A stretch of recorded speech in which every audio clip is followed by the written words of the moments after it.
नमस्कार, स्वागत है आपका एपी लाइव में। इस वक्त मौजूद हैं हम हाथरस लोकसभा में, यानी कि विधानसभा इजलास में। अनूप वाल्मीकि जी जो राजस्व मंत्री, उनका लगातार चुनाव प्रचार चल रहा है। 2024 के लोकसभा चुनाव को किस तरीके से देखते हैं, क्या कहना चाहेंगे मंत्री जी, किस तरीके का लग रहा है चुनाव अब की बार? देखिए, निश्चित ही जिस तरह का आप देख ही रहे हैं, जिस तरह का प्यार और स्नेह पूरे लोकसभा क्षेत्र हाथरस में मिल रहा है, मैं समझता हूं कि एक तरफा माहौल है जो मुझे लग रहा है। लेकिन मैं भी कार्यकर्ता भाव से लगातार आप देख ही रहे हैं, लगातार आप कवरेज कर रहे हैं कि मैं भी घर घर जाकर के लोगों को आशीर्वाद लेना हो।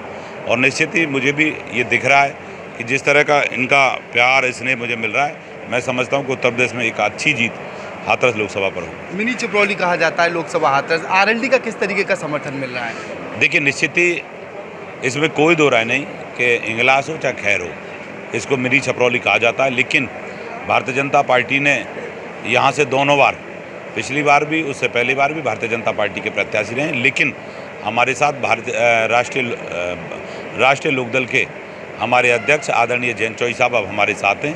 तो निश्चित यहाँ पर जो लड़ाई होती थी वो राष्ट्रीय लोकदल और भारतीय जनता पार्टी में रही है। लेकिन अब दोनों का गठबंधन है, तो मैं समझता हूँ कि कहीं भी कोई लड़ाई नहीं है। राष्ट्रीय लोकदल के भी हमारे जो सभी वरिष्ठ पदाधिकारी हैं, पूरी ईमानदारी और निष्ठा के साथ परिश्रम कर रहे हैं। मैं उनको भी आपके चैनल के माध्यम से बहुत बहुत बधाई देता हूँ। और निश्चित हाथरस लोकसभा को बहुत बड़े अंतर से जीतने का काम भारतीय जनता पार्टी करेगी। सपा बसपा बाहर के प्रत्याशी बताए जाते हैं, आपको किस तरीके का लाभ होगा? देखिए, अब वो उनके दल की बात है।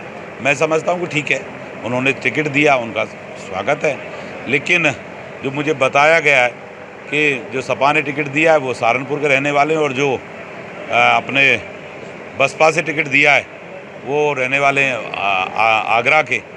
और आगरा के कैंडिडेट में तो मुझे ये भी सुनने आया है कि कोई जाति प्रमाण पत्र को लेकर के किसी ने कोई शिकायत वगैरह भी की है।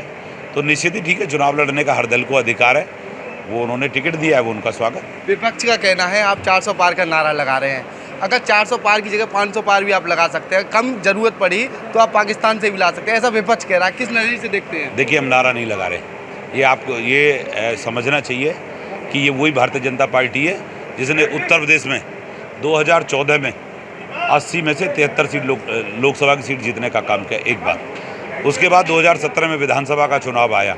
हम लगभग 14-15 वर्षों से सत्ता से बाहर थे, लेकिन पूज्य योगी आदित्यनाथ जी के नेतृत्व में उत्तर प्रदेश के अंदर प्रचंड बहुमत की सरकार बनी। और उसके साथ साथ फिर 2019 में लोकसभा का चुनाव आया। और देखिए, जो मुख्य विपक्षी दल थे, सपा, बसपा और राष्ट्रीय लोकदल, जब तीनों एक होकर के भारतीय जनता पार्टी के खिलाफ चुनाव लड़े। लेकिन मैं धन्यवाद देना चाहता हूँ उत्तर प्रदेश की महान जनता को कि जितने इतना बड़ा गठबंधन होने के बावजूद भी उनको नकारते हुए उत्तर प्रदेश में 64 सीट, और 2 हमारे सहयोगी दल, अपना दल और एक और हमारा अलायंस था, 64 और 2 66 सीट उत्तर प्रदेश में अकेले जीतने का काम भारतीय जनता पार्टी और उसके सहयोगी दलों ने किया। इसी तरह 2022 में पुणे फिर विधानसभा का चुनाव हुआ, पूज्य योगी आदित्यनाथ जी के नेतृत्व में और भारतीय जनता पार्टी के शीर्ष नेतृत्व में आदरणीय मोदी जी के नेतृत्व में पुणे दोबारा उत्तर प्रदेश के अंदर चुनाव हुआ।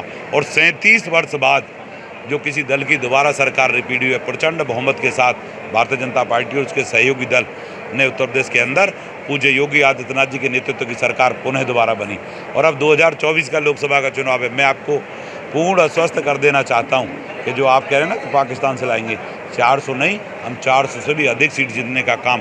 और उत्तर प्रदेश में मैं मैनपुरी का प्रभारी भी रहा हूँ, और मैनपुरी की अभी नगर पालिका की सीट भी भारतीय जनता पार्टी ने जीतने का काम किया है। तो हम मैनपुरी की 80 के साथ साथ और खासतौर पर मैनपुरी की सीट भी भारतीय जनता पार्टी जीतने का काम करें। ये बता दीजिए, जिस तरीके से इगलास विधानसभा की बात कही जाए तो यहाँ से खिलाड़ियों का बहुत अच्छा खासा दबदबा रहता है। लंबे समय से खेल मैदान विधानसभा इगलास को उपलब्ध नहीं हो पाया है, तो किस नज़रिए से देखेंगे, क्या खेल मैदान इगलास को मिल पाएगा? देखिए, निश्चित ही हमारी प्राथमिकता रहेगी। अभी मेरे सामने ये कोई विषय नहीं आया है, लेकिन युवाओं की जो मांग होगी, मेरा पूरा प्रयास अपने विधायक, अपने चेयरमैन साहब, अपने सभी जनप्रतिनिधियों को साथ लेकर के निश्चित क्षेत्र की जो रिक्वायरमेंट होगी, हम निश्चित उसको ईमानदारी के साथ पूरा कराने का प्रयास करेंगे। ये थे अनूप वाल्मीकि जी, और भी कुछ लोग मेरे साथ मौजूद हैं। क्या कहना चाहेंगे चेयरमैन साहब, आज स्वागत वगैरह हुआ है, किस बहुत अच्छा स्वागत हुआ, बहुत अच्छे लोग यहाँ इकट्ठे हुए, और लगता है कि बहुत अच्छी जीत अनूप प्रधान जी की होने वाली है। अनूप प्रधान जी की काफ़ी अच्छी जीत विधानसभा इजलास के साथ साथ लोकसभा हाथरस से होने वाली है। आज अनूप प्रधान जी जो राजस्व मंत्री हैं, लोकसभा हाथरस के वो प्रत्याशी हैं जिनका काफिला आज विधानसभा इजलास में पहुंचा था। भारी बहुमत के साथ जीत हासिल करने के यहाँ के लोगों के द्वारा दावे किए हैं।